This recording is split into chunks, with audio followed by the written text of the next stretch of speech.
Norway ayaa heshiiskii ugu ballaarnaa uguna baaxadda weynaa ee dhanka difaaca ah waxa ay la saxiixatay waddanka Jarmalka ka oo noqon doona heshiis aad u ballaaran oo qaybaha kala duwan ee difaaca iyo ciidamada ku saabsan.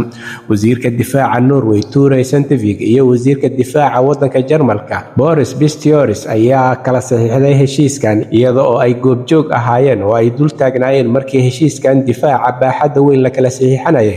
Ra'iisul wasaaraha waddanka Norway Jonas Støre iyo ra'iisul wasaaraha waddanka Jarmalka Friedrich Merz kuwa oo saxiixa goobjoog u ahaa, waxaana heshiiskan loogu magac daray heshiiska Hansa.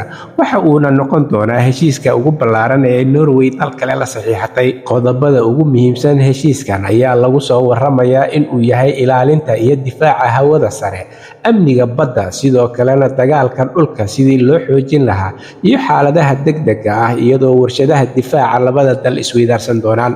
Arrintan ayaa ra'iisul wasaaraha waddanka Norway iyo ra'iisul wasaaraha waddanka Jarmalka Merz iyo Støre waxa ay u soo dhaweeyeen si aad ah, waxa ayna ku tilmaameen heshiis taariikhi ah oo guul u wada ah labada waddan.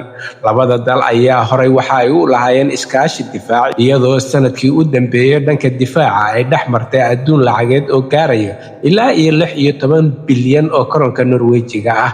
Iskaashigan cusub ayaa waxa uu sidoo kale horumarinayaa dhanka maraakiibta difaaca iyadoo ay Norway iyo Jarmalba samaysan doonaan maraakiibta gujisyada ee badaha hoostooda isaga kala goosha, kuwa oo dal walbaba uu samaysan doono ilaa iyo 6 markab oo gujisyo ah. Sidoo kalena waxaa la horumarin doonaa dayactir baaxad weyn lagu samayn doonaa warshada difaaca dhanka badda ee ku taalla magaalada Bergen ee caasimadda labaad ee dalka Norway.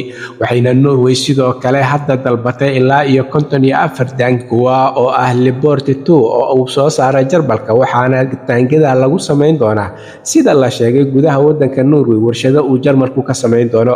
Difaacan cusub iyo iskaashigan dhanka militariga ah oo ay Yurub gudaheeda samaysanayso ayaa waxa uu ka dambeeyay markii uu hoos u dhacay xiriirkii iskaashi iyo difaac ee ka dhaxeeyay Yurub iyo Mareykanka kadib isbedeladii kala duwanaa ee ka yimid dhanka madaxweynaha dalkaasi Mareykanka Donald Trump. Arrintan ayaa waxa ay muujinaysaa in Yurub ay bilaabayso in ay isku tashato dhanka difaaca maadaama ay xilli dambe ku soo baraarugtay in ay dayacan tahay oo aysan haysan difaac ku filan dalalkoodana dhanka ciidanka, hubka iyo sidoo kale istiraatiijiyadooda difaacu ay aad u hooseyso. Markii horena waxa ay wadamadan ku tashan jireen oo ay ku taagnaayeen sida muuqato waddanka Mareykanka oo xubin ka ah gaashaanbuurta NATO oo ay ku jiraan inta badan wadamada Yurub.